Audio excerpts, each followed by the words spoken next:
সুপ্রিয় শ্রোতা, গল্প পাঠের আসর চ্যানেলে শুনতে যাচ্ছেন সুনীল গঙ্গোপাধ্যায় রচিত একা এবং কয়েকজন উপন্যাসটির ৩৪তম পর্ব।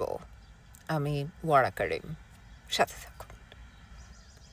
আস্তে আস্তে সূর্যর শরীরের জোর ফিরে আসছে। সে এখন নিজে নিজেই বিছানা থেকে উঠে ঘরের মধ্যে একটু একটু ঘোরে, জানলার পাশে গিয়ে দাঁড়ায়। জানলা দিয়ে বাইরে তাকিয়েও সে তার ভবিষ্যৎ দেখতে পায় না। চারখানার সাদা দেওয়ালের মধ্যে সে বেশ কয়েকদিন আটকে আছে। সাদা দেয়াল কোনো কথার উত্তর দেয় না। এখন জানলার বাইরে তাকিয়েও সে প্রকৃতি দেখতে চায় না। সে বাইরের জগৎ থেকে কোনো ডাকের জন্য অপেক্ষা করে। সে জানে না এরপর সে কি করবে। এই কমাসে তার ধারণা ছিল একটা কোথাও পৌঁছতে হবে। এখন আর তার সামনে কোনো রাস্তা নেই। সূর্য স্থির চোখে রোদে ঝকমক রেল লাইনের দিকে চেয়ে থাকে। প্রভাস কুমার বড়বাবুকে টেলিগ্রাম করেছিলেন সূর্যকে না জানিয়ে। কোনো উত্তর আসেনি। শ্রীলেখা কিছুদিন আগে তার মায়ের কাছ থেকে চিঠিতে জেনেছিল যে বড়বাবু কয়েকদিনের জন্য কোথায় যেন বেড়াতে গেছেন। প্রভাস কুমারের ইচ্ছে সূর্যকে বিদেশে কোথাও পাঠিয়ে দেওয়া হোক। বিদেশে কোথাও ২-৪ বছর থাকলে পুলিশের কোপ কমে যাবে। ইতিমধ্যে সূর্য পড়াশুনোও চালাতে পারবে। সন্দেহজনক কার্যকলাপে লিপ্ত লোকদের বেঁচে থাকার এইটাই সহজ রাস্তা। যুদ্ধের জন্য প্যাসেঞ্জার লাইনগুলি বন্ধ হয়ে গেছে, তবু কোনো রকমে ব্যবস্থা করা যেতে পারে। ভারত মহাসাগর এখনও মোটামুটি নিরুপদ্রব আছে। সূর্য এই প্রস্তাব শুনে হ্যাঁ কিংবা না কিছুই বলেনি। শুয়ে শুয়ে কড়ি কাঠের দিকে চেয়ে থেকেছে। সে কোনো কিছুতেই উৎসাহ বোধ করে না। যোগানন্দর মৃত্যু তার বুকের মধ্যে খুব জোর নাড়া দিয়ে গেছে। সূর্যকে থাকতে দেওয়া হয়েছিল ৩ তলার একটা ঘরে। একদিন দেখা গেল একতলার সিঁড়ির কাছে সে দেয়াল ধরে হাঁপাচ্ছে। তখনও সিঁড়ি ভাঙার সামর্থ্য তার হয়নি। শ্রীলেখা তাকে দেখতে পেয়ে দারুণ অবাক হয়ে বলল, এ কি, কোথায় যাচ্ছ? চুরি করতে গিয়ে ধরা পড়ে যাওয়া ফ্যাকাশে মুখ করে সূর্য বলল, একটু বাগানে বেড়াতে যাচ্ছিলাম। বাগানে এই সন্ধেবেলা? বাহ, আমাকে বলনি কেন? তুমি একলা একলা এতখানি সিঁড়ি ভেঙে নামলে। চলো ঘরে চলো, এখন আর তোমাকে বাগানে যেতে হবে না, হিম পড়ছে। সূর্য আর আপত্তি করল না। শান্ত ছেলের মতন ফিরে গেল শ্রীলেখার সঙ্গে। পরদিন সন্ধেবেলা সূর্য একলা একলা বাগানের গেট পর্যন্ত চলে গিয়েছিল। একজন চাকর দেখতে পেয়ে খবর দিল প্রভাস কুমারকে। প্রভাস কুমার নিজেই দৌড়ে এসে তার হাত চেপে ধরে বলল, হে কি, কোথায় যাচ্ছ সূর্যবাবু?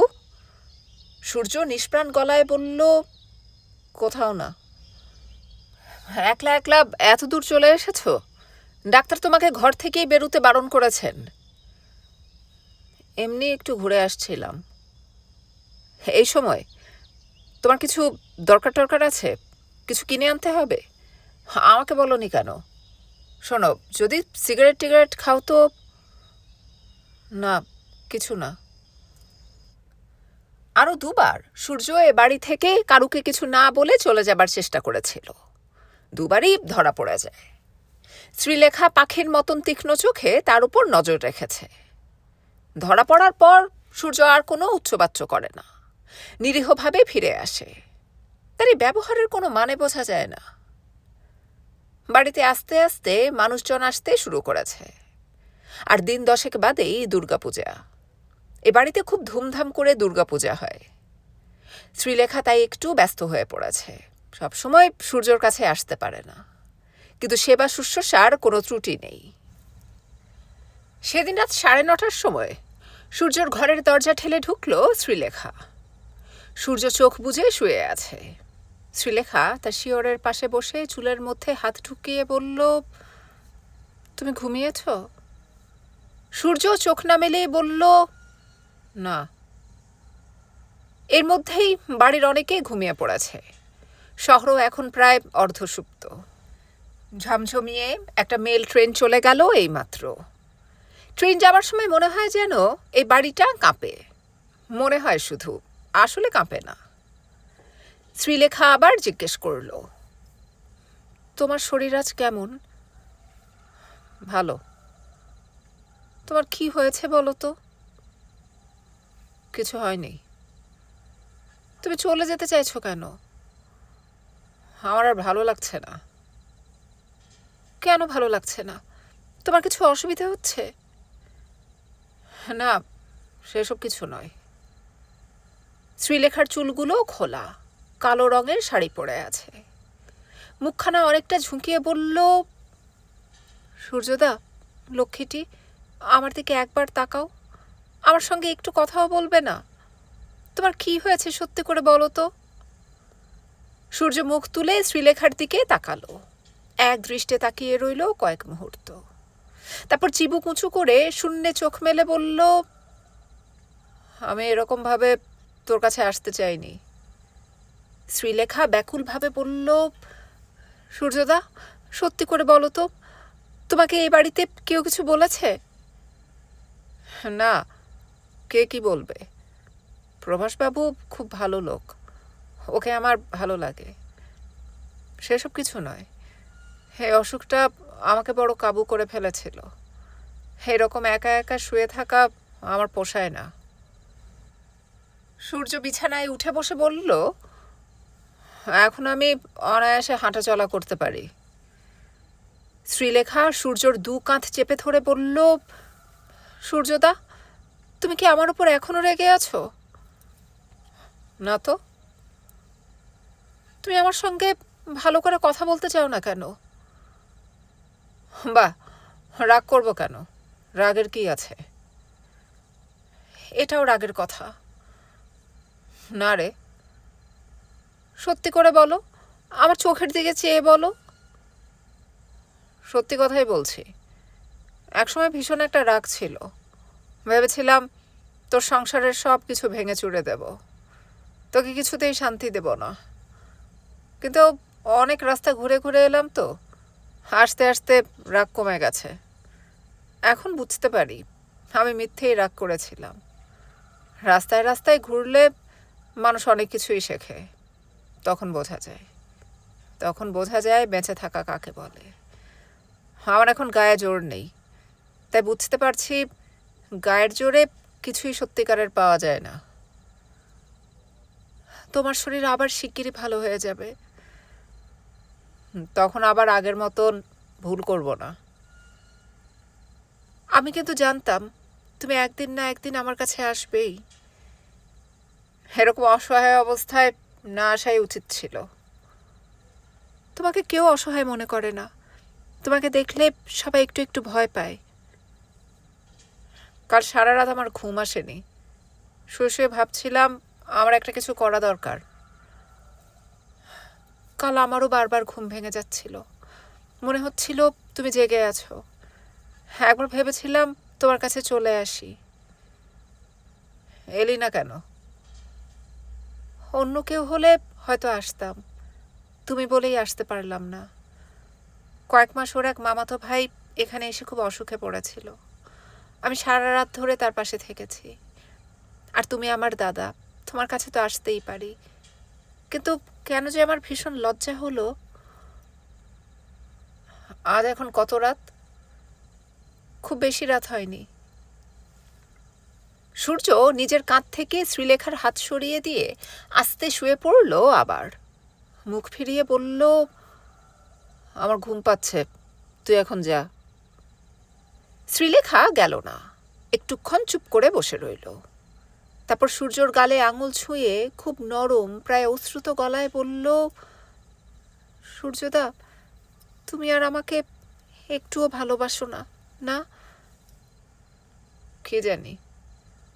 আমি জানি তুমি আমাকে আর ভালোবাসো না। আমারই দোষ। কেন? আমার বিয়ের পর প্রথম প্রথম আমার খুব কষ্ট হতো, সে সঙ্গে ভয়ও ছিল। আমি ভয় পেতাম কোন দিন তুমি এখানে এসে হাজির হবে, চেঁচামেচি করবে, আর লজ্জায় আমার মাথা কাটা যাবে। সেরকম একটা কিছু হলে আমি কোথায় যেতাম, কী যে করতাম, কিছুই ভেবে পাইনি। কিন্তু তুমি এলে না। 1 সপ্তাহ, 2 সপ্তাহ, 1 মাস, 2 মাস তুমি এলে না। তখন আমার কি হলো জানো? আমি তোমার জন্য অপেক্ষা করতে লাগলাম, ভীষণভাবে প্রতীক্ষা। সব সময় যেন তোমাকে দেখতে পেতাম, আমি জানতাম তুমি আসবেই, আমার প্রতীক্ষায় তোমাকে টেনে আনবে। একদিন আমাদের বাগানের আতা গাছে একটা পাখি বসে ইষ্টকুটুম ইষ্টকুটুম বলে ডাকতে লাগলো। ওই পাখি ডাকলে নাকি বাড়িতে অতিথি আসে। সেদিন আমি সারা দিন আর অনেক রাত পর্যন্ত গেটের দিকে চেয়ে বসেছিলাম। শ্রীলেখা সূর্যর বুকে হাত বুলিয়ে দিতে লাগলো এবং দুজনেই অনেকক্ষণ চুপচাপ। তারপর শ্রীলেখা জিজ্ঞেস করল, তোমার বুকে আজ একবারও ব্যথা হয়েছিল? সূর্য বলল, না, এখন খুব ভালো লাগছে। সত্যি ভালো লাগছে? ভীষণ ভীষণ ভালো লাগছে, তোকে বোঝাতে পারবো না। এ কথা বলা সত্ত্বেও সূর্য শ্রীলেখার হাত সরিয়ে দিল, নেমে পড়ল বিছানা থেকে, জানলার পাশে দাঁড়িয়ে তাকালো বাইরের পৃথিবীর দিকে। ফুটফুট করছে জ্যোৎস্না, দূরের গাছগুলোকে ধূসর বর্ণ দেখায়, মনে হয় অন্য কোনো গ্রহ। সূর্য সেই দিকেই মুখ ফিরিয়ে বলল, আমি অনেক কিছু জানি না, অনেক কিছুই শিখিনি। আগে জানতাম না পৃথিবীতে কত রকম ভালো লাগা আছে, কিন্তু আমি কি এসব পাবার যোগ্য? শ্রীলেখা বলল, তুমি ওখানে দাঁড়িয়ে ঠান্ডা লাগিও না, তুই এবার শুতে যা। যাচ্ছি, তুমি আগে শুয়ে পড়ো, আমি তোমার বুকে হাত বুলিয়ে দিই। সূর্য জানলার কাছ থেকে সরে গেল। অন্ধকারে তার মুখ এখন আর দেখা যায় না। অদৃশ্য মানুষের মতন সে ধমকের সুরে বলল, তোকে চলে যেতে বলছি না? আমার কি মাথার ঠিক আছে? এত সুখ কি আমার সহ্য হয়? আমি আর কিছু ভাঙতে চাই না, আমাকে এখান থেকে চলে যেতেই হবে। সেবারের দুর্গাপুজোর কয়েকটা দিনের কথা আমার স্পষ্ট মনে আছে। তাছাড়া সেবারে আমাদের মামা বাড়ির পুজোর বর্ণনা আমি বিষ্ণুকে চিঠিতে লিখে পাঠিয়েছিলাম। বেশ কয়েক বছর পর সেই চিঠি ঘুরে ফিরে আবার আমার হাতে চলে এসেছিল। পুজোর প্রায় 1 মাস আগে থেকেই বেশ একটা পুজো পুজো ভাব। আকাশের মেঘ হালকা হালকা সাদা রঙের হয়ে গেছে, শিউলি গাছে এসেছে অজস্র ফুল। আমাদের ঠাকুর দালানে এর মধ্যে মূর্তি গড়া শুরু হয়ে গেছে। দুর্গা ঠাকুর যে বাইরে থেকে কিনে আনা যায় এ কথা গ্রামের লোক জানেই না। বাড়িতে মূর্তি তৈরি করাই রেওয়াজ ছিল পূর্ববঙ্গে। আমাদের মামা বাড়ির মূর্তি বানাতো জলধর। হঠাৎ একদিন তার নৌকো এসে ভিড়ত পুকুর ঘাটে। বড় রহস্যময় ছিল নৌকোটি। ভেতরে কত রকমের তুলি আর রঙের পাত্র আর মুখের ছাঁচ, রূপলি জরির কলকা আর রেশমি কাপড়ও থাকতো প্রচুর। মাঝখানে একটা পর্দা ফেলা, সে পর্দার উপাশে কি থাকতো কে জানে। জলধর লোকটি বেশ বেঁটেখাটো এবং গম্ভীর। তাকে আমরা কথা বলতে শুনেছি খুব কম। সে যে একজন শিল্পী ছিল তার গাম্ভীর্যই তার প্রমাণ। তার মতন অবস্থার একজন সাধারণ মানুষের পক্ষে আমার মামা বাড়ির অহংকারী ধনীদের সঙ্গে হাত কচলে তোষামোদের সুরে কথা বলাই স্বাভাবিক ছিল। কিন্তু জলধর সেসবের ধার ধারত না, অনেকের কথার সে উত্তরই দিত না। একমাত্র আমার দাদামশাইয়ের সঙ্গে তাকে 2-4টে কথা বলতে শুনেছি। তাছাড়া কোনো একটা জিনিসের দিকে তার অনেকক্ষণ এক দৃষ্টে তন্ময় হয়ে তাকিয়ে থাকার ক্ষমতা দেখেও তাকে আমার অসাধারণ মনে হয়েছিল। কিন্তু শিল্পী হলেও জলধর ছিল নিচু জাত, তাকে সেই জন্য বাড়ির সকলেই তুমি তুমি করে বলতো। পুজোর 1 মাস আগেই প্রতিমার খড়ের কাঠামো তৈরি হয়ে যেত। সে কাজে জলধর নিজে আসতো না, পাঠাতো তার 2 জন সহকারীকে। কিছুদিন পর সেই 2 জন সহকারী আবার এসে মাটি লাগিয়ে যেত খড়ের কাঠামোতে। এইভাবে প্রতিমা 1 মেটে 2 মেটে হবে। সব মূর্তি মুন্ডহীন এবং ন্যাংটো।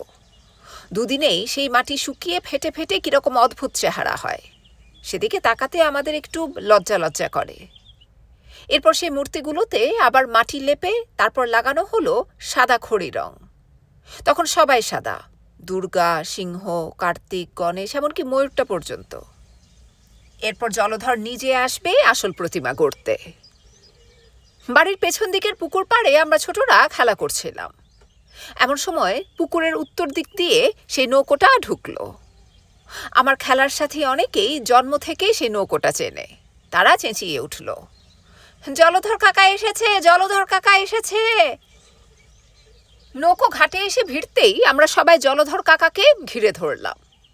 কেউ একটা ময়ূরের পালক চায়, কেউ জরির টিপ চায়। জলধর কারুকেই নিরাশ করে না। জলধর বাড়ির রোয়াকে এসে মাটিতে শুয়ে পড়ে দাদামশাইকে প্রণাম করল। দাদামশাই বললেন, কি জলধর, এবার এত দেরি করলে যে? কালই না চতুর্থী? জলধর জানালো যে সে সারা রাত জেগে কাজ করবে। দাদামশাই জিজ্ঞেস করলেন, বাড়ির সব খবর ভালো? জলধর সংক্ষিপ্তভাবে জানালো যে তার বড় ছেলেটার খুব অসুখ, ম্যালেরিয়া। দাদামশাই বললেন, যাবার সময় আমার কাছ থেকে কয়েকটা কুইনিন নিয়ে যেও, মনে করে চেয়ে নিও। কুইনিনের এক একটা ট্যাবলেট তখন সোনার টুকরোর সমান। কালো বাজারে বিশেষ প্রতিপত্তি না থাকলে ওষুধ জোগাড় করাও যায় না। দাদামশাই যে সেই দুর্লভ জিনিস দিয়ে দিতে চাইলেন, তার মানে জলধরের প্রতি তার সত্যিকারের দুর্বলতা ছিল। জলধরের মূর্তি তৈরির কাজ দেখবার মতন। সে সাধারণ একজন গ্রাম্য কুমোর এবং জলে বিসর্জন দেবার জন্যই সে মূর্তি বানায়। তবু তার নিষ্ঠা অদ্ভুত। সে 24 ঘন্টা কাজ করে, খায় না, ঘুমোয় না, কারোর সঙ্গে কথা বলে না। প্রতিমার গায়ের রং, পোশাক পরিচ্ছদ, অলংকার সজ্জা সবই নিখুঁত। লক্ষ্মী, সরস্বতী আর কার্তিকের মুখ সে ছাঁচে ঢেলে বানায়। গণেশের মুন্ড তো হাতে বানাতে হবেই, কিন্তু সবচেয়ে উল্লেখযোগ্য যে দুর্গার মুখ, তার জন্য সে কোনো দিন ছাঁচ ব্যবহার করেনি। একতাল মাটি সে অনেকক্ষণ হাতে নিয়ে ছানাছানি করে, এদিক ওদিক ঘোরে, নানা কথা ভাবে। তারপর হঠাৎ এক সময় বিদ্যুৎ বেগে সে মুখখানি বানিয়ে ফেলে।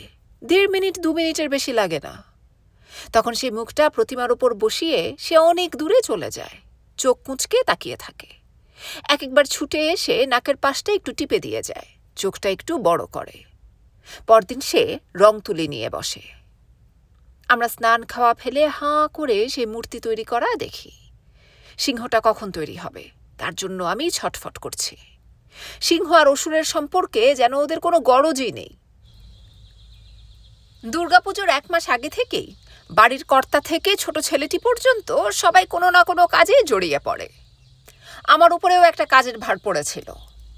গোপালগঞ্জের হাট থেকে 4টি কালো রঙের পাঁঠা কিনে আনা হয়েছে কয়েকদিন আগে। 4টে পাঁঠায় ঠিক একরকম দেখতে। বাড়ির 4 জন বাচ্চার ওপর ভার পড়েছিল সে পাঁঠাগুলোর রক্ষণাবেক্ষণ করার। অন্য লোক যে ছিল না তা নয়, তবু বাচ্চাদের ব্যস্ত রাখার এই একটা কৌশল। আমাদের অবশ্য উৎসাহের অন্ত ছিল না। সকালবেলা ঘুম থেকে উঠেই আমরা কয়েকজন পাঁঠাগুলো নিয়ে বেরিয়ে পড়তাম। টাটকা শিশির ভেজা ঘাস খাওয়ালে ওদের স্বাস্থ্য ভালো হবে। 1 মাসের মধ্যে বেশ নাদুস নুদুস করে তুলতে হবে ওদের। ওরা ফুল গাছ খেয়ে ফেললে বকিনি, কখনো খেতে না চাইলে কত আদর করেছি। ওদের জন্য ধান ক্ষেত থেকে নতুন ধানের পাতা ছিঁড়তে গিয়ে কচাত করে আমার আঙুলের অনেকখানি কেটে গেল। কচি ধান পাতায় ব্লেডের মতন ধার। রক্তমাখা ধান পাতাগুলো আমি হাত থেকে ফেলে দিলাম। পাঁঠাটা দিব্যি সেগুলো খেয়ে নিল। কয়েকদিন পর আমি ওর মাংস খাবো, তো তার আগে আমার রক্ত ওর খাওয়া হয়ে গেল। পাঁঠা বলির সময় যারা দাঁড়িয়ে থাকবে না তাদেরকে সবাই ভীতু বলে খুব রাগায়। আমার ধারণা ছিল আমি ভয় পাবো না। তখন মনে মনে কত বাঘ সিংহ শিকার করি, পাখি দেখলেই গুলতি ছুঁড়ি, আর সামান্য একটা পাঁঠা বলি দেখে ভয় পাবো কেন? কিন্তু শেষ পর্যন্ত আমি থাকতে পারিনি। বলির খাড়া যখন উঠছে আমি তখন এক ছুটে পালিয়ে গিয়েছিলাম।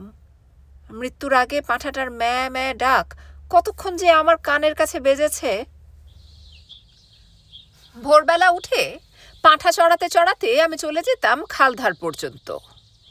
পরবর্তী জীবনে আমি রাখাল বা মেষপালকদের সম্পর্কে অনেক কাব্যগাথা পড়েছি, কিন্তু পাঁঠা চড়ানোর ব্যাপারটা সেরকম কবিত্বময় মনে করা যায় না। কিন্তু আমি বেশ আনন্দ পেতাম। তখন আমার আপন মনে কথা বলার স্বভাবটা খুব বেশি ছিল। বাচ্চা পাঁঠাটাকে সঙ্গী পেয়ে আমার কত কথা যে ওকে শুনিয়েছি। শিশির ভেজা মাঠে ওর সঙ্গে সেই যে ছুটোছুটি করেছিলাম, মনে হয় যেন আজও সেই গ্রামের প্রান্তরে আমার পায়ের ছাপ রয়ে গেছে। খালধারে ছিল আমার স্কুলের বন্ধু মুর্তজার বাড়ি। মুর্তজার বাবা ইফতিকার সাহেব শহর আদালতে ওকালতি করতেন। মুর্তজা আমার সমবয়সী হলেও ছিল শান্ত গম্ভীর প্রকৃতির, পড়াশুনোয় খুব মনোযোগী। খেলাধুলোর বদলে সে বইপত্রের আলোচনা করতে ভালোবাসত। আমাকে দেখলেই সে বাংলা বানান জিজ্ঞেস করত। স্কুলের মাস্টারমশাইরা কলকাতার ছেলে বলে আমাকে বেশি প্রশংসা করলেও আঁক আর বাংলায় মুর্তজা আমার থেকে অনেক ভালো ছিল।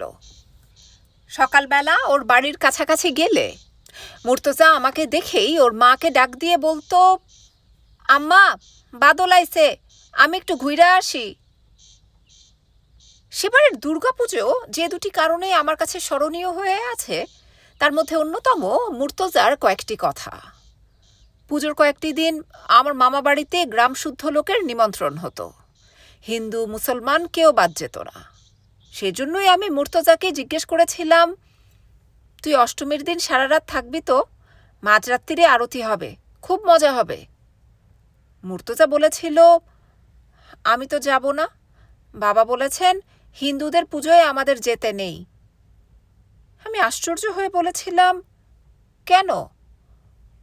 তোরা তো পুতুল পুজো করিস, আমাদের ওসবে যোগ দিতে নেই। আমি বলেছিলাম, পুতুল নয়, অনেক বড় বড়, মা দুর্গা তো মস্ত বড়, পুতুল তো পুজো করে ছোট মেয়েরা। মুর্তজা বলল, তোদের ঠাকুর ঘরে যে কেষ্ট ঠাকুরের পুতুল থাকে সেটা কত বড়? এই ব্যাপারটা আমি ভেবে দেখিনি এবং আগেই একটা ভুল যুক্তি দিয়ে ফেলেছি বলে আমি একটু থতমত খেয়ে যাই। কিন্তু মুর্তজার কাছে হার স্বীকার করব কেন? চোখ গোল গোল করে ওকে ভয় দেখিয়ে বললাম, কেষ্ট ঠাকুরকে কখনো পুতুল বলতে নেই, তাহলে ঠাকুর তোকে পাপ দেবে। মুর্তজা বলল, তোদের ঠাকুর আমাকে পাপ দিতে পারবে না, আমাদের খোদা তালা আছেন, খোদা তালা অনেক বড়। তোদের খোদা তালাকে দেখতে কিরকম? মুর্তজা বড়দের মতন গলার আওয়াজ করে বলল, আল্লাহ সর্বশক্তিমান এবং নিরাকার, আল্লাহর কোনো বর্ণনা হয় না। আমি বললাম, যা যা, কৃষ্ণ সুদর্শন চক্র দিয়ে সবাইকে টুকরো টুকরো করে দিতে পারে, তা জানিস? তারপর আমরা দুই খুদে ফ্যানাটিক ঝগড়া শুরু করে দিলাম। ঝগড়া আরেকটু হলে মারামারিতেও গড়াতে পারত। মুর্তজাদের বাড়িতে রীতিমতন ধর্মশিক্ষা আছে, আমাদের বাড়িতে সেসব কোনো পাঠ নেই। আমি শুধু রামায়ণ মহাভারতের গল্প জানি এবং কিছুদিন আগেই পৈতী হবার জন্য নিজেকে ব্রাহ্মণ ভেবে বেশ গর্ব অনুভব করি। আমি মুর্তজাদের ধর্ম কিংবা আল্লাহ সম্পর্কে কিছুই জানি না, কিন্তু মুর্তজা হিন্দুদের ধর্ম সম্পর্কে অনেক খবর রাখে, সুতরাং সে বেশ যুক্তি ও তুলনা দিয়ে কথা বলতে পারে। আমার সেই সুযোগ ছিল না বলেই আমি চেঁচাতে লাগলুম। এক ধরনের অভিমানে আমার চোখে জল এসে গেল। আমি চলে আসবার আগে ওকে বললুম, তুই তোদের আল্লাহর পুজোয় আমাকে কখনো নেমন্তন্ন করেছিস? আমি দুর্গা ঠাকুরের পুজোয় তোকে নেমন্তন্ন করলুম আর তুই আমাকে এরকম বললি? মুর্তজা তখন ছুটে এসে আমার পিঠে হাত দিয়ে ভাব করতে গেল। আমি তবু কথা না বলে চলে এলাম। এটা একটা সামান্য ছেলে মানুষই ব্যাপার, কিন্তু খালধারে দুই বালকের সেই অনর্থক ঝগড়ার দৃশ্য যে কোনো কারণেই হোক আমার মনের মধ্যে গেঁথে গেছে। পরে ওই ঘটনা মনে করে অনেক হেসেছি। দ্বিতীয় স্মরণীয় ঘটনাটি ঘটেছিল আমার সেজ মামার জন্য। আমার এই মামাকে আমি আগে কখনো দেখেছি কিনা মনে পড়ে না, এইবারই ভালো করে চিনলাম। সেজ মামাকে দেখলেই ভালোবাসতে ইচ্ছে করে। লম্বা ছিপছিপে চেহারা, গায়ের রংটি মাজা মাজা, সদ্য ঢাকা থেকে ডাক্তারি পাশ করেছেন। আমরা তাকে অতীন মামা বলে ডাকতাম। মানুষটি খুব আমোদে, সব সময় হাসি ঠাট্টায় মশগুল হয়ে থাকতেন। অতীন মামা যখন যেখানে যেতেন সেখানেই একটা আনন্দের হাওয়া বয়ে যেত। এই অতীন মামা পুজোর ঠিক দুদিন আগে জলধরকে একটা ছবি দেখিয়ে বললেন, জলধর, তুমি এই ছবিটা দেখে ঠিক এরকম মূর্তি বানাতে পারবে? জলধর মাথা নেড়ে বলল, হে আর এমন কি। তারপর অতীন মামার সঙ্গে জলধরের আর কি কি কথা হয়েছিল আমরা জানি না। তখনই ঠাকুর দালানের চারপাশেই ঘিরে দেওয়া হলো কাপড় দিয়ে। সেখানে আমাদের প্রবেশ নিষেধ হয়ে গেল। ষষ্ঠী পুজোর দিন যখন পর্দা উঠল, ঠাকুরের মূর্তি দেখে আমরা সবাই অবাক। অনেক কিছুই বদলে গেছে, আর সবই ঠিক আছে। রাংতা জরির ডাকের সাজ রয়েছে, কলকা বসানো বিশাল চালচিত্র পেছনে, সরস্বতী হংসবাহিনী, তার রং দুধে আলতা, লক্ষ্মীর রং কাঁচা হলুদ, লাল রঙের পেটমোটা গণেশ। দুর্গার মুখও জলধরের নিজস্ব, কিন্তু কার্তিক নেই, সেখানে সুভাষ বসু দাঁড়িয়ে। সুভাষ বসুর মূর্তির গায়ে পুরোপুরি সামরিক পোশাক। দেব সেনাপতির যোগ্য তার বীরত্ব ব্যঞ্জক ললাট ও চক্ষু, শুধু গোল চশমাটা একটু কেমন কেমন দেখায়। আর নীল রঙা অসুরের বদলে সেখানে রয়েছে একজন ইংরেজ মিলিটারি। সে সিংহের দিকে বেয়োনেট উঁচিয়ে আছে, আর মা দুর্গা সেই মিলিটারির বুকে বর্ষা বিধিয়ে দিয়েছেন। খবর পেয়ে বিভিন্ন গ্রাম থেকে দলে দলে লোক আসতে লাগলো সে মূর্তি দেখবার জন্য। সেই মূর্তি দেখে আমি কি যে অভিভূত হয়েছিলাম তা বলে বোঝানো যাবে না। যতক্ষণ তাকিয়ে থাকি আশ মেটে না। আমি যেখানেই দাঁড়াই মনে হয় মা দুর্গা আমার দিকেই তাকিয়ে আছেন। রাত্রির বেলা অনেকক্ষণ ধরে ঠাকুর সাজানো হলো। আমি মায়ের ডাক উপেক্ষা করে সেখানে বসে রইলাম। আমার একটুও ঘুম আসেনি। শেষে বড়রা যখন খেতে গেল তখন আমাকে শুতে যেতেই হলো। কতক্ষণ ঘুমিয়েছিলাম জানি না। হঠাৎ ঘুম ভেঙে যেতেই মনে হলো ঠাকুর দালানে এখনো ঠাকুর সাজানো হচ্ছে। টুপ করে বিছানা থেকে নেমে আমি এক ছুটে চলে গেলাম সেখানে। গিয়ে দেখি 2-3টে হ্যাজাক আর পেট্রোম্যাক্স জ্বলছে, কিন্তু কোনো লোক নেই। ঠাকুর দালানে আমি একা। বাইরে গভীর রাত ঝিমঝিম করছে। আমার ভয় করল না, ভীষণ ভালো লাগলো। আমি সব ঠাকুরের পায়ে হাত বুলোতে লাগলাম। অন্য সময় আমাকে এই সুযোগ কেউ দেবে না। আমি সরস্বতী ঠাকুরের পায়ে হাত দিয়ে মুখের দিকে তাকিয়ে আছি। হঠাৎ আমার মনে হলো মূর্তির যেন চোখের পলক পড়ল। বুক কেঁপে উঠল আমার। এ কি সত্যি? শুনেছি এরকম সত্যিই হয়। অনেকক্ষণ ধরে চেয়ে রইলাম সে মূর্তির দিকে। না, আর পলক পড়েনি। তবে সে সরস্বতীর মুখ আমি ভুলিনি। বুকের মধ্যেও ছাপ পড়ে গিয়েছিল তার। বহুকাল পরে সেই মুখ আমি আবার দেখতে পেয়েছিলাম। ষষ্ঠী পেরিয়ে সপ্তমী এসেছে। গ্রামের মেয়েরা কেউ তখনও ফ্রক পরে না। সকলেই শাড়ি পরা এক একটি খুদে গিন্নি। ছোট ছেলেরা পরে ইজেরের উপর পাঞ্জাবি আর পায়ে পাম্পশু। আমি কলকাতার ছেলে, আমার কথাই আলাদা। আমি তো ঘটি হয়ে গেছি। আমি আইসি খাইছি দেখছির বদলে এখন এছি খেয়েছি দেখেছি বলি। আমার পোশাকও আলাদা। আমার বেল্ট লাগানো হাফ প্যান্ট আর চেইন বসানো সিল্কের গেঞ্জি আর নটি বয় বুট জুতো।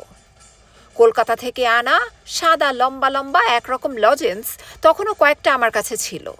তার একটা 2 আঙুলে ধরে মুখে দিয়ে আমি সমবয়সীদের বললাম, এই দেখ, আমি সিগারেট খাচ্ছি, মেজো মামার মতন। সবাই অবাক।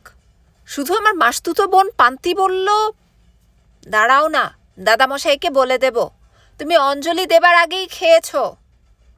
আমি ভয় পেয়ে রাগ দেখিয়ে বললাম, ইল্লি, খেয়েছি নাকি, শুধু তো মুখে দিয়েছি। দালান থেকে ভোগের থালা লাইন করে আসতে লাগলো। পুরুতমশাই এক হাতে আরতির ঘণ্টা, অন্য হাতে পঞ্চপ্রদীপ। 2 হাত একসঙ্গে নাড়াতে লাগলেন। শুরু হলো ঢাকের বাজনা। 3 জন ঢাকি, 2 জন ঢুলি, 2খানা কাঁসি। ঢাকের আওয়াজ বলছে, ঠাকুর থাকবে কতক্ষণ, ঠাকুর যাবে বিসর্জন। আর কাঁসি বলছে, তাই দেখ না, তাই দেখ না। অমূল্য ঢাকির নাম সারা তল্লাট জুড়ে। পালকের ফুল বসানো বিচিত্র জয় ঢাক নিয়ে সে লাফিয়ে লাফিয়ে উঠছে। সেই তালে তালে দুলছে আমাদের শরীর। কাঁসি যে 2 জন বাজাচ্ছে, ওদের মধ্যে একজনের নাম দুলাইল্লা। ও নাকের ওপর মস্ত বড় আগুন জ্বালা ধুনুচি নিয়ে আরতির সময় দারুণ নাচ নাচতে পারে। 2 ব্যাচে খাওয়ানো হলো। দাদামশাইয়ের হিন্দু ও মুসলমান প্রজাদের জন্য আলাদা আলাদা ব্যাচ। মুর্তজা না এলেও অনেক মুসলমানই উৎসবে যোগ দিতে এসেছে। 15 লোক পরিবেশন করছে। ঝাঁকা ঝাঁকা লুচি আসছে আর উড়ে যাচ্ছে। হোয়ে না তালি, তোমারে আরেকখানা অমৃতি দেই। ও আনন্দি, তুমি গতবার 6 গন্ডা রসগোল্লা খেয়েছিলে, এবার মাত্র 4.5 গন্ডা খেয়েই কাত। ভৈরব কাকা, আপনি নাকি মাংস খাওয়া ছেড়ে দিয়েছেন? এবার থেকে তাহলে বাঘেও আর মানুষ খাবে না। এই রকম সব কোলাহল। প্রতিবেশী জমিদার ইমানুল্লাহ দাদামশাইয়ের পাশে মখমল মোড়া চেয়ারে বসে আছেন, জাঁদরেল ভঙ্গিতে। গড়গড়ায় টান দিয়ে তিনি বললেন, এবার যা প্রতিমা বানাইছেন সব মাইনসে ধন্য ধন্য করতাছে। দাদামশাই মৃদু হাস্যে শুধু বললেন, পোলাপান গো খেয়াল। ইমানুল্লাহ সাহেব বললেন, এ তো দুর্গা ঠাকুর নয়, এ তো ভারত মাতা। জলধররে বেশি করে ইনাম দিয়ে দিবেন। এমন সময় একটা শোরগোল উঠল, কিছু লোকের ছুটোছুটি। পুকুর ঘাটে নৌকো থেকে উঠে এলো ৮-১০ জন লাল পাগড়ি পরা পুলিশ আর মহকুমার পুলিশ বড়বাবু বিপিন চৌধুরী। গটগট করে তিনি এগিয়ে এসে বললেন, বড় কর্তা, এসব কি? আপনার মতন একজন মানি লোক এই কাণ্ড করবেন এরকম শান্তিপূর্ণ গ্রামে? কারুকে দেখে বিচলিত হবার লোক দাদামশাই নন। তার মনের ভাব মুখ দেখে বোঝা যায় না কিছুতেই। তিনি নিরুত্তাপ গলায় জিজ্ঞেস করলেন, কি হয়েছে কি? বিপিন চৌধুরী বললেন, পেছনের নৌকোয় হারবিঞ্জার সাহেব নিজে আসছেন, আজ সকালেই ওর কাছে রিপোর্ট গেছে। দাদামশাই বললেন, তা কি হবে? এক্ষুনি এ পুজো বন্ধ করে দিন। কি? দাদামশাই ছোটখাটো মানুষ, কিন্তু তার গলায় তেজ আছে। এমন কঠিনভাবে তিনি কি কথাটা উচ্চারণ করলেন যে সবাই এক নিমেষের জন্য স্তব্ধ হয়ে গেল। বিপিন চৌধুরী দমলেন না, চিবিয়ে চিবিয়ে বললেন, আপনার ভালোর জন্যই বলছি। আমার ভালোর কথা তোমাকে ভাবতে হবে না, আসল কথাটা কি বলো? এ প্রতিমা পুজো বন্ধ রাখতে হবে, গভর্নমেন্টের হুকুম। পুজো আচ্ছাও কি এখন থেকে গভর্নমেন্টের হুকুমে চলবে নাকি? এ প্রতিমা এক্ষুনি বিসর্জন দিয়ে দিন, ঘট পুজো করুন। ইমানুল্লাহ মাঝখানে এসে বললেন, আপনি কন কি চৌধুরী সাহেব? নিজে হিন্দু হয়ে আপনি হিন্দুর পূজা বন্ধ করতে চান? দোষটা হয়েছে কি? চোখে আঙুল দিয়ে দেখালে দোষ বুঝবেন? অসুরকে করেছেন ব্রিটিশ সৈন্য এই যুদ্ধের সময়, আর সুভাষ বোস একজন রাজদ্রোহী, এ ট্রেইটার। এ বাড়ির সব কটা পুরুষ মানুষকে গ্রেফতার করে নিয়ে যাবার পরোয়ানা আছে। দাদামশাই জিজ্ঞেস করলেন, আমাকেও? হ্যাঁ, ঠিক আছে, তাও না হয় যাব। আগে পুজো শেষ হোক, বিজয়া দশমীর পর এসো। হারবিঞ্জার সাহেব একটু বাদেই এসে পড়বেন। আসুক তাহলে সাহেব। ১ ঘন্টার মধ্যেই হারবিঞ্জার সাহেব এসে পৌঁছলেন। তার চোখ দুটি নীল, মাথার চুল সম্পূর্ণ সোনালি, দেখলে যেন মানুষ বলে মনে হয় না। এক ব্যাচের তখন অর্ধেক খাওয়া হয়েছে। সাহেব দেখে অনেকেই উঠে দাঁড়ালো, ছোটরা পালিয়ে গেল ভয় পেয়ে। শুধু আমি কলকাতা ফেরত অনেক সাহেব দেখেছি কিনা, তাই একটু দূরে দাঁড়িয়ে রইলাম। সাহেব ঘুরে ঘুরে দেখলেন সবকিছু, হাতের ছড়িটা ঘোরাতে লাগলেন আলগাভাবে। কত দূরে সাহেবটির দেশ! এইখানে এই এক অচেনা পাড়া গায়েও কত স্বাভাবিকভাবে ঘুরতে পারেন। তার কারণ কি তার কোমরে গোঁজা পিস্তলটি? ঢাকি ঢুলিরা বাজনা বন্ধ করে মূর্তির মতন দাঁড়িয়ে, ধূপধুনোর গন্ধে আচ্ছন্ন থমথমে পূজা মণ্ডপ। সব দেখে শুনে সাহেব বললেন, সাহেব কি বললেন সে বয়সে আমরা ঠিক বুঝিনি।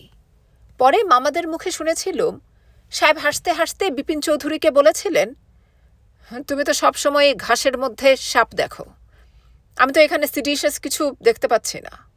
শখ করে মূর্তি বানিয়েছে, কোনো ইনস্টিগেশন নেই।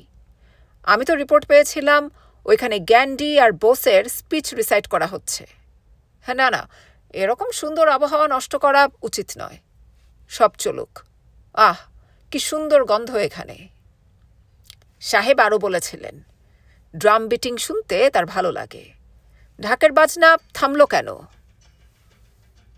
ইঙ্গিত পেয়ে অমূল্য ঢাকি আর তার দলবল দ্বিগুণ উৎসাহে লাফিয়ে লাফিয়ে বাজনা শুরু করল। কাশির আওয়াজ ক্যান ক্যান সুরে বলতে লাগলো, তাই দেখো না, তাই দেখো না। সবাই ইংরেজ সরকারের মহানুভবতার জন্য ধন্য ধন্য করতে লাগলো। বড় দিদিমা একটা থালায় সব রকম প্রসাদ সাজিয়ে আমার হাতে দিয়ে বললেন, যা সাহেবকে দিয়ে আয়। সাহেব আমার দিকে মৃদু হাস্য করে আগ্রহের সঙ্গে থালাটি নিলেন। আমি লক্ষ্য করলুম সাহেবরা একদম খেতে জানে না। শাঁকালু আর কলাও পায়েসে ডুবিয়ে ডুবিয়ে খাচ্ছে। সেবার বিজয়া দশমীর 2 দিন বাদেই বড়বাবুর কাছ থেকে এক চিঠিতে জানতে পারলাম সূর্যদা খড়গপুর রেল স্টেশনে পুলিশের হাতে ধরা পড়েছে।